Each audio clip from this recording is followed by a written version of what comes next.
2.400 fallecidos en el 2010, escuchábamos hace un instante, 280 alrededor en lo que va de año. Es una plaga, yo creo que en eso estamos todos de acuerdo y esa cifra, esa dramática cifra, es la que nos trae a todos aquí.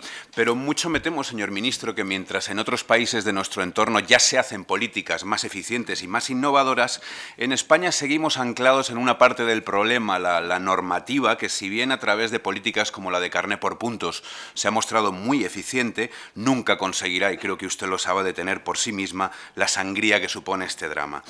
Para UPyD es evidente que la Administración parece querer ocuparse fundamentalmente de una parte del problema que además, si se me permite, le genera beneficios económicos. Parece claro, viendo cómo funciona el sistema, que le guía un ámbito recaudatorio en algunas ocasiones.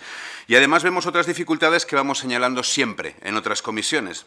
Parece nuestro mantra ya, pero es necesario señalar que en nuestro país, en España, somos el único país de Europa que mantiene separados los dos ámbitos en torno a los cuales gira la seguridad vial en dos ministerios diferentes, el de Fomento y el de Interior. Y, por lo tanto, tenemos la sensación, o estamos completamente seguros de que no existe una política global de seguridad de tráfico.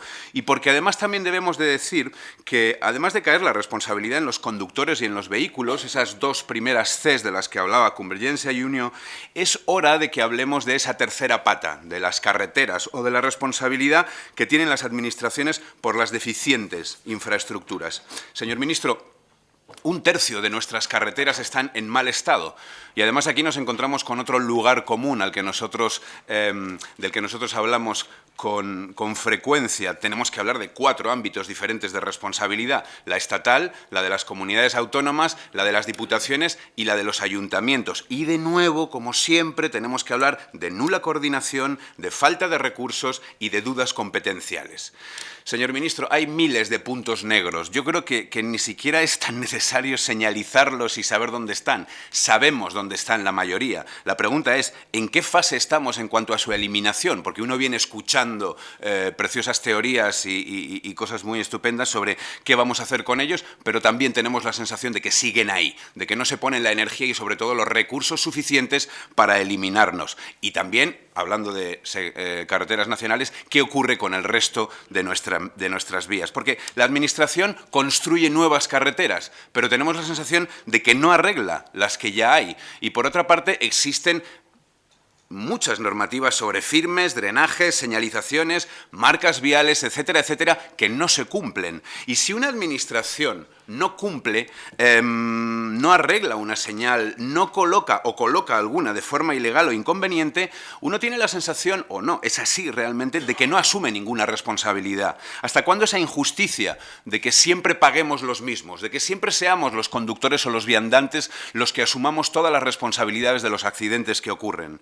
Mención aparte me parece que merece un colectivo que está severamente castigado por estos problemas, como es el colectivo de los motoristas, señor ministro. Ellos son los más vulnerables a todos estos problemas que he mencionado y, por poner un ejemplo del que también se viene hablando durante muchísimos años, parece mentira que en nuestro país todavía persistan quitamiedos o guardarraíles que son auténticas trampas mortales para ellos, así como cualquier tipo de obstáculos que se encuentran en la salida de la vía y en la escapatoria de la curva, porque el 40% de los motoristas mueren por salida de vía y la gran mayoría de ellos al chocar contra ese tipo de obstáculos. A ver, colocar protección como la de los guardarraíles cuesta 44 euros por metro. Sabiendo la cantidad de dinero que se gasta la Dirección General de Tráfico en campañas de publicidad, yo creo que hay algo que no funciona como es debido. Por supuesto, no quiero decir que con esas campañas de publicidad no se salven vidas, es evidente, pero quizás si estudiáramos con detenimiento cuál es la rentabilidad por euro de lo que se salva en cuanto a vidas en esas campañas de publicidad o en colocar directamente unos salvarraíles que realmente sí que salvan vidas de una forma más directa, creo que estaría claro que la rentabilidad probablemente en ese segundo caso sería mucho más elevada. Hagamos las dos cosas y, sobre todo, señor ministro, no sigamos esperando a que haya muertes en determinados puntos de nuestras carreteras para llevar a cabo estas reformas, porque sabemos, están diagnosticados cuáles son los problemas fundamentales de nuestras vías que provocan esas muertes. Mención aparte también creo que merecerían los ciclistas, que también también, de la misma forma que los motoristas, son un colectivo severamente castigado. Usted hablaba de movilidad sostenible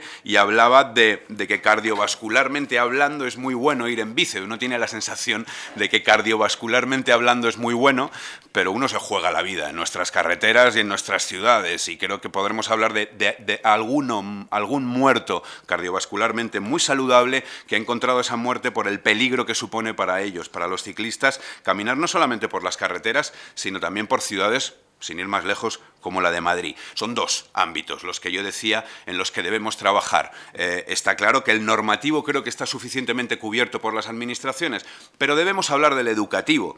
Y en cuanto a la educación, señor ministro, me gustaría empezar por el comienzo. El Partido Popular, el gobierno que usted representa, dice que iba a eliminar una asignatura como es la educación para la ciudadanía, que era la que hasta ahora iba a soportar la educación vial fundamentalmente de nuestros jóvenes, de nuestros niños. Si esa asignatura desaparece, señor ministro, ¿dónde va a existir a partir de ahora esa educación vial en los colegios? ¿Se va a crear una asignatura independiente o la educación vial, como nosotros creemos, debería aparecer transversalmente en todas las asignaturas que se impartan en la educación? Porque es evidente que cuanto más eduquemos, señor ministro, menos accidentes tendremos y menos tendremos que sancionar. Me gustaría saber si está el señor ministro de acuerdo y qué piensa recomendar al respecto. Coincido con el grupo de Convergencia y Unió en cuanto al carnet de conducir. Tenemos el mismo examen, prácticamente el mismo funcionamiento en cuanto a los carnets de conducir desde hace 50 años. Me parece que ha llegado el momento de que repensemos esos exámenes, no solamente teóricos, sino esos exámenes prácticos, porque también nuestros coches y, por lo tanto, la forma de conducción y cuáles son las herramientas de seguridad que llevan han cambiado y creemos que nos hemos de poner al día. También me parece importante hablar de los centros de reconocimiento, porque quisiera saber si se supervisa adecuadamente su cometido. Me gustaría saber si usted sabe si se cumple con lo que dicta la modificación de la última ley, si cree que el checking que se le hace a estos centros es el adecuado y si no cree que se debería poner también un poquito más el acento en lo que es la psicología, en lo que es la parte psicológica de los conductores, algo a lo que no se le hace prácticamente caso y que me parece que es importante también. En el ámbito de las empresas también, que es algo novedoso, nos gustaría conocer un poquito más. Va a haber sanciones, habrá programas de formación para los trabajadores y en cuanto a las campañas preventivas, creo que hace falta que nos pongamos también un poquito de acuerdo en que es necesario reevaluarlas.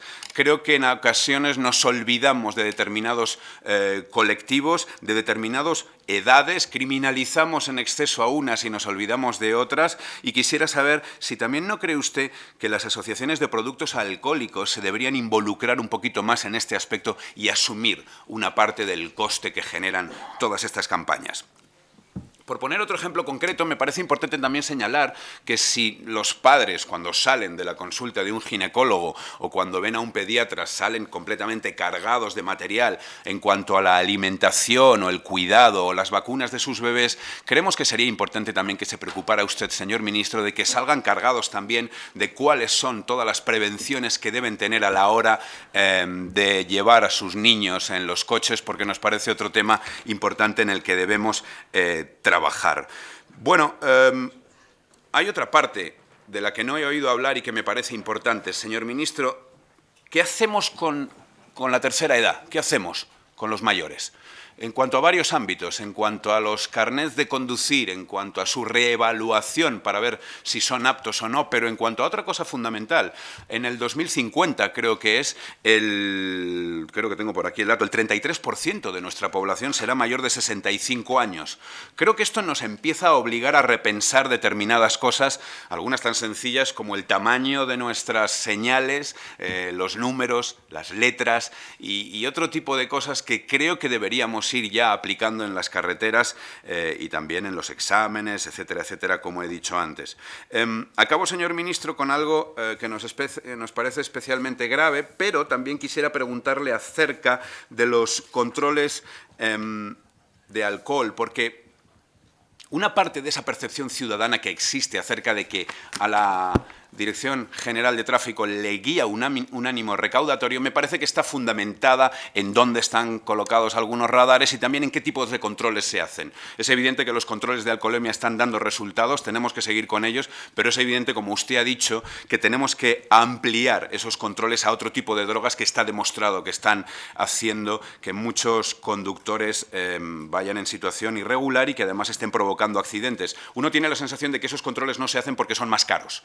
Quisiéramos saber qué va a hacer el ministro al respecto. Me gustaría terminar con algo que me parece especialmente grave. Ya he hablado, ¿no?, acerca de esa percepción de la ciudadanía, porque además vemos que el Gobierno no se preocupa tanto o no pone tanta energía en incrementar el gasto en las infraestructuras como he explicado antes.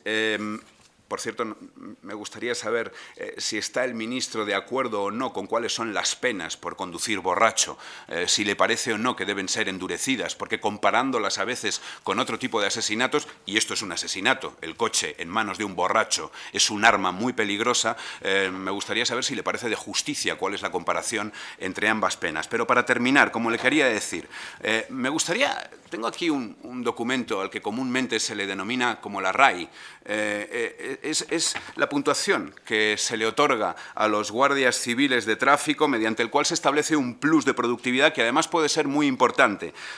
A mí me gustaría saber cómo explica el señor ministro que una acción como poner una multa que se pone en muy poquitos minutos pueda contar el doble o más del doble que una hora de asistencia a un herido. ¿Para qué están nuestros agentes, señor ministro? ¿Para colaborar con nosotros, para recaudar y multar únicamente? ¿Y cómo es posible que a través de algo como es la RAU se pongan a competir unidades de Guardia Civil de Tráfico? Señor ministro, ¿le parece a usted lícita esta competición? ¿Por qué se reserva también a los mandos un 25% discrecional que podrán aplicar a esos pluses como deseen? ¿Quién traslada a los jefes de tráfico la exigencia de que se multe más cada año y con qué motivo, señor ministro? Para terminar, nosotros creemos que las víctimas asumibles por todos solo pueden ser una cifra: 0. Unión, Progreso y Democracia cree que se está poniendo el acento en las normas y en sancionar, y que no nos preocupamos lo suficiente en educar y mejorar a nuestra sociedad y en arreglar las infraestructuras por las que todos los conductores, todos los viandantes tenemos que caminar. Francamente, tiene usted todo nuestro apoyo, pero esperamos un cambio en la política de su ministerio. Muchísimas gracias por su atención, señor ministro. Gracias, señor presidente.